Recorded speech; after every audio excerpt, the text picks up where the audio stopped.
ഇങ്ങോട്ട് കയറി പോയേക്കല്ലേ, ഇങ്ങോട്ട് കയറി പോയേക്കല്ലേ. കുളിക്കാൻ വിളിക്കാൻ പറഞ്ഞു. ഇപ്പം പിടിച്ച് അവിടെ പിടിച്ചിരുത്തി തേച്ചരച്ച് കുളിപ്പിച്ചതാണ്. എന്താ നേരത്തെ കുളിച്ചത്? ഇപ്പഴാ കുളിച്ചേ. നേരത്തെ ആന്നല്ലേ. നേരത്തെ എടാ പോടാ.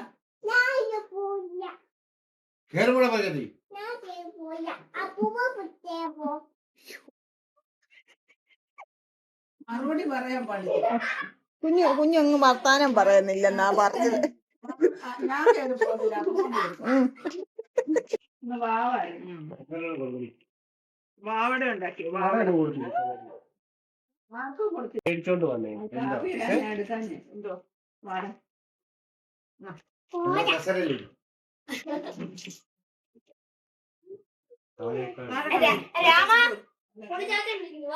എന്തുവാടാ തുറക്ക്.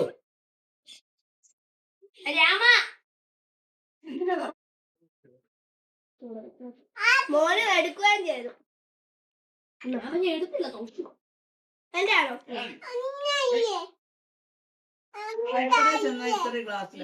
എടി എനിക്ക് ചായ ഇല്ലയോന്ന്. തീർന്നു പോയി. നാളെ ഇട്ട് കപ്പ എടുത്തോണ്ട് വരട്ടെ. തരും തരും.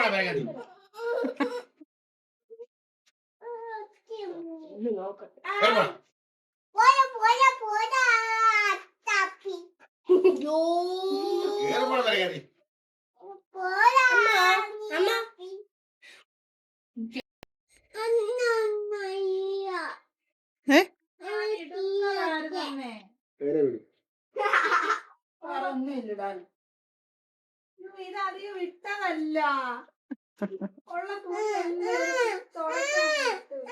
അധികം ഇട്ടല്ല, 2 വർഷം കൊണ്ട് ഇടുവാ. എപ്പ നോക്കിയാലും അതാ പറഞ്ഞത്. എങ്ങനെ കുഞ്ഞോ, എങ്ങനെ പറഞ്ഞേ? എന്തോ എന്നെ മോനുനെ ശങ്കരനെ നോക്കിക്കേ. എല്ലാരും റെഡാ. എല്ലാരും റെഡാ. നേരെ പിടി. താഴെ പോന്ന കണ്ടോ? സൈക്കിൾ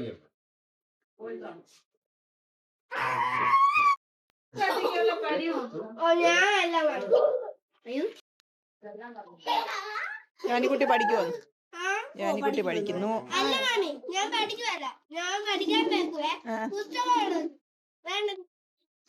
ഉറക്കം തൂങ്ങൂല്ലേ? ഇത് കൊള്ളാം കേട്ടോ.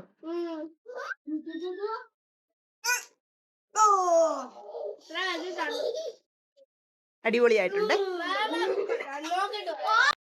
പ്രിയങ്ങളെ, അമ്മക്കിളിയുടെ കൊച്ചു കൊച്ചു വിശേഷങ്ങളിലേക്ക് എല്ലാവർക്കും സ്വാഗതം. ആന്റി ഒരു കാര്യം ചെയ്യും. ആന്റി എപ്പോഴേലും അത് ഗൂഗിൾ പേ ചെയ്ത് തന്നാണ്.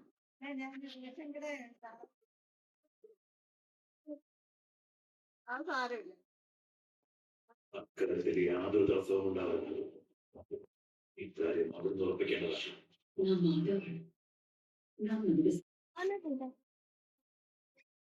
മീൻകറി അവര് കൂട്ടിയില്ലാരും. ചമ്മന്തി കുഞ്ഞാവന് ഇതുപോലെ ഇതിന്റെ വേറൊരു കളർ അവിടെ ഉണ്ടായി. ഇതിന്റെ അല്ല, ഇതിനെക്കാട്ടി വലിയ ഏതാളുള്ള. ഞാൻ അവിടെ വിഷമിച്ചു. വേണ്ട, അത് റിട്ടേൺ ആയി. അങ്ങ് എടുത്തിട്ടേരെ, അകത്തിട്ടേരെ, ഉണങ്ങി കാണും. വന്നതേ ഉള്ളു പ്രിയങ്ങളെ. എടുത്ത് അകത്തിട്ടേ. നാളെയാണ് മോനിക്കുട്ടന്റെ പരീക്ഷ തുടങ്ങുന്നത്.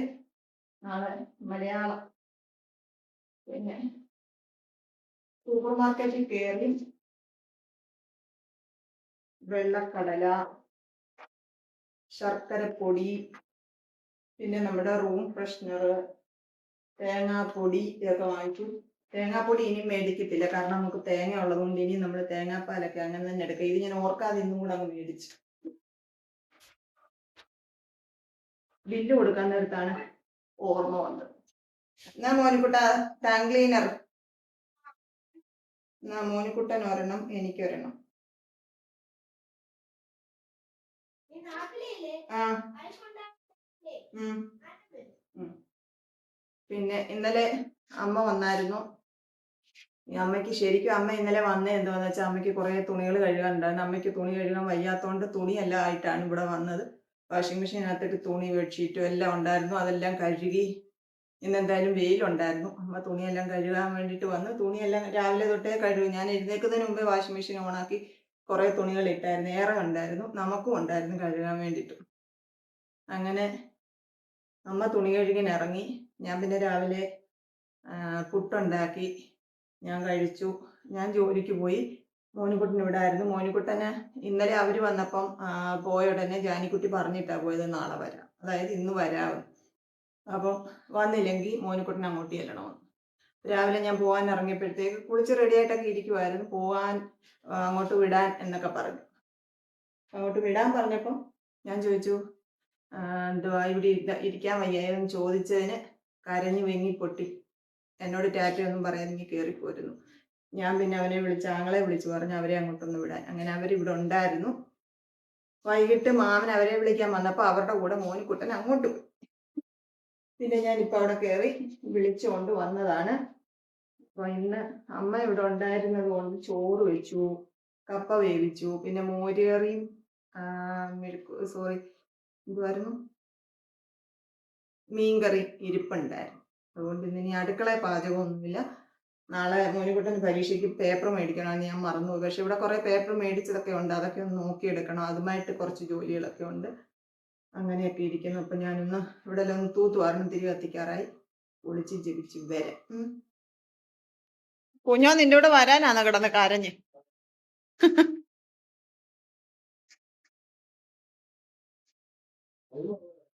ആ ആ ആ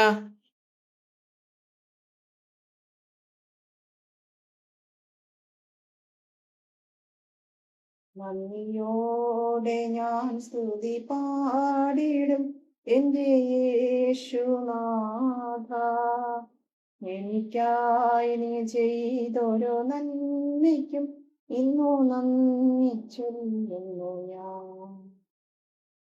ഇടയ്ക്ക് ആണ്ട ഇവിടെ വരെ വന്ന് ഞാൻ വിളിച്ചതാണ്. അവൻ ടൗണിൽ പോയിരിക്കുമായിരുന്നു. ഞാൻ മോനുകുട്ടന് നാളെ എക്സാം തുടങ്ങുമായിരുന്നു. പേപ്പർ മേടിക്കണമെന്ന് എന്നോട് പറഞ്ഞു പരീക്ഷ എഴുതാൻ. പക്ഷെ ഞാൻ മറന്നുപോയി.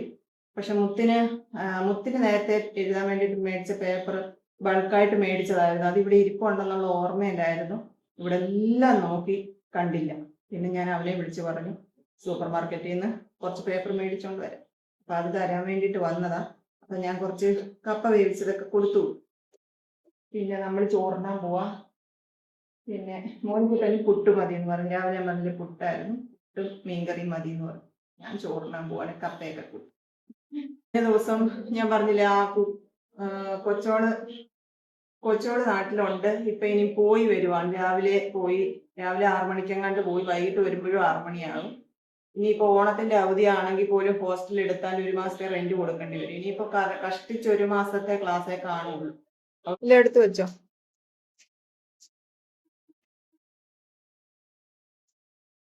അത് നല്ലതല്ലയോ? പരീക്ഷ എഴുതാനുള്ള കാർഡ് ബോർഡ് നല്ലതല്ലയോ? എക്സാം ബോർഡ് നല്ലതല്ലയോ? ഇനി ഈ പ്രാവശ്യം കൂടി ഇത് കൊണ്ടുപോകാം കേട്ടോ. അടുത്ത പ്രാവശ്യത്തെ ക്രിസ്മസ് പരീക്ഷ ആകുമ്പോഴത്തേക്ക് വേറെ വാങ്ങിക്കും.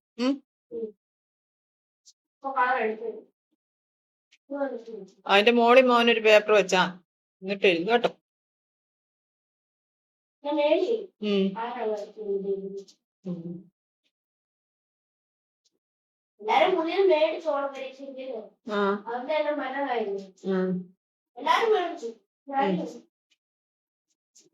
അമ്മ അടുത്ത പ്രാവശ്യം മേടിച്ചു തരാം കേട്ടോ.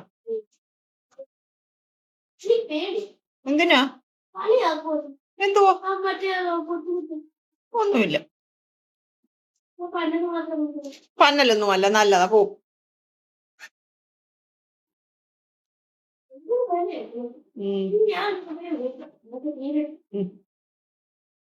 ഇന്നലെ ചേമ്പും ഏത്തക്കയും കൂടെ മെഴുക്കുവരട്ടി വെച്ചതാണ്. ഒരു ഇമ്മിണി ഇരിപ്പുണ്ട്. കാരണം ഇവർ ഉച്ചയ്ക്ക് കപ്പ വേവിച്ചൊക്കെ ഉള്ളതുകൊണ്ട് മെഴുക്കുവരട്ടി ഒന്നും എടുത്തില്ല. ജാനിക്കുട്ടിയും കുഞ്ഞോനും മോനിക്കുട്ടി പിന്നെ എൻ്റെ പ്രിയപ്പെട്ടവരുടെ എല്ലാം കമന്റ് വായിക്കുന്നുണ്ട്. ഒരു ലൈവ് വരണം എത്ര ദിവസം കൊണ്ട് വിചാരിക്കുമെന്നറിയാം. ഓരോരോ കാര്യങ്ങളായിട്ട് നമ്മൾ അങ്ങനെ ഇങ്ങനെയൊക്കെ പോകുന്നതുകൊണ്ടാണ്. പിന്നെ കുറേ നേരം കമന്റ് വായിച്ച് മറുപടി പറഞ്ഞുകൊണ്ടിരിക്കാനുള്ള അസ്വസ്ഥതകളും ഉണ്ടായിരുന്നു. അതുകൊണ്ടാണ് ലൈവ് വരാഞ്ഞത്. ഇതൊക്കെ ഗുളികകളൊക്കെ തീർന്ന് കുറച്ച് ആശ്വാസമുണ്ട്. ഇനിയിപ്പോൾ ഞാൻ ഹോസ്പിറ്റലിലൊക്കെ പോയിട്ട് ഒരു ലൈവ് വരാം കേട്ടോ. മുത്ത് അപ്പോഴത്തേക്ക് വരും. അപ്പോൾ ഞങ്ങൾ ഹോസ്പിറ്റലിൽ പോയിട്ട് എൻ്റെ പ്രിയങ്ങളോട് നേരിട്ട് എന്തെങ്കിലുമൊക്കെ പറഞ്ഞിരിക്കാൻ വേണ്ടിയിട്ട് ഉറപ്പായിട്ടും ലൈവ് വരാം. എല്ലാവരുടെയും കമൻറ്റ് ഞാൻ കണ്ടു. ആങ്ങളെ വന്നതിൻ്റെ വീഡിയോ ഇട്ടതിൻ്റെയും ഒക്കെ എല്ലാവരുടെയും സ്നേഹവും എന്താ പറയുന്നത് അത്രയും ആത്മാർത്ഥതയും ഒന്നും ഞാൻ പ്രതീക്ഷിച്ചിട്ടേ ഇല്ല. നിങ്ങളത് തരുമ്പം എനിക്ക് ഭയങ്കര അനുഗ്രഹമായിട്ട് തോന്നും. ഒത്തിരി സന്തോഷം തോന്നും. എല്ലാ പ്രിയപ്പെട്ടവരോടും ഒരുപാട് ഒരുപാട് സ്നേഹം. കഴിക്കാം. മോനിക്കുട്ടൻ്റെ നാളെ ഓണപ്പരീക്ഷ തുടങ്ങുവാണ്. പരീക്ഷ എഴുതാൻ പറ്റിയതിൽ ദൈവത്തിനോട് നന്ദി പറയുവാട്ടോ. കാരണം ഓണം എക്സാം ആകുമ്പോഴത്തേക്ക് നമ്മൾ ഈ കാലിൽ ഇതെല്ലാം ഊരിയെന്ന് പറഞ്ഞത് മോനിക്കുട്ടന് നടക്കാൻ പറ്റുമോ വേദന വരുമോ എന്നൊക്കെ ഉള്ള ഒരു വ്യക്തി എനിക്കുണ്ടായിരുന്നു. ദൈവം അനുവദിച്ച് എന്തുവാ നീ ജാറ് മതി, കഷ്ണം വേണ്ട. ദൈവം അനുവദിച്ച് എന്തായാലും ശ്രദ്ധിക്കണമെന്ന് പറഞ്ഞെങ്കിലും ഇന്ന് സൈക്കിളിലൊക്കെ കയറിയെന്ന് പറയാൻ ചവിട്ടിയില്ല. സൈക്കിളിൽ കയറി ഇരുന്നു എന്ന് പറയുന്നു. ഒരു കഷ്ണം വെക്കട്ടെ അല്ലേ? അവിടെ ഇറക്കമല്ലേ ചവിട്ടരുത് കേട്ടോ. ഇപ്പഴേ ചവിട്ട കണങ്ങിയില്ലേ ഈ കാര്യം ഞാൻ വെക്കും. എന്നിട്ട് ഈ കാര്യം കണ്ടേ മതിയോ? ചമ്മന്തി വേണം.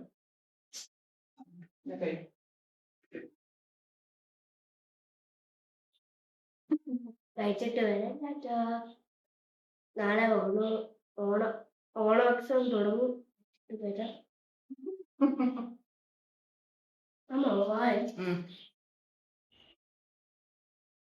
ചോറും ഇന്നലത്തെ മെഴുക്കുവരട്ടി അത് കേട്ടോ, അത് വിളമ്പിയിട്ടുണ്ട്. തേങ്ങാ ചമ്മന്തി,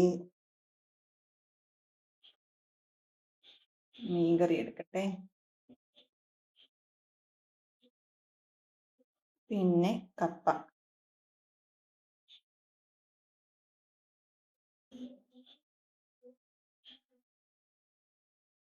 ഇന്നത്തെ അത്താഴം റെഡി. കഴിക്കട്ടെ പ്രിയങ്ങളെ. എത്ര നന്ദി പറഞ്ഞാലും തീരുമില്ല. സ്വന്തം കൂടപ്പിറപ്പുകളെ പോലെയാണ് ഞങ്ങളെ കാണുന്നത്, എന്നെയും എൻ്റെ വീട്ടിലുള്ള സകലരെ. അപ്പോൾ എൻ്റെ പ്രിയപ്പെട്ടവരോടെല്ലാം ഒരുപാട് സ്നേഹം. നിങ്ങൾക്ക് അത്രയും സ്നേഹമാണ് ഓരോരുത്തരുടെയും കമൻറ്റിലൂടെ ഞാൻ കാണുന്നത്. അപ്പോൾ ആരെങ്കിലും ചാനൽ സബ്സ്ക്രൈബ് ചെയ്യാതെ കാണുന്നവരുണ്ടെങ്കിൽ ഉറപ്പായിട്ടും അതൊന്ന് സബ്സ്ക്രൈബ് ചെയ്ത് വെക്കണം. എന്നിട്ട് കമൻ്റ് ഇടണം, ഷെയർ ചെയ്യണം, സപ്പോർട്ട് ചെയ്യണം കേട്ടോ. നമുക്ക് വീണ്ടും നല്ല വിശേഷങ്ങളുമായിട്ട് കാണാമെന്ന പ്രതീക്ഷയോടെ tata, okay, bye bye, see you. കൊച്ചു കൊച്ചു വീട്ടുവിശേഷങ്ങളുമായി വീണ്ടും കാണാമേ.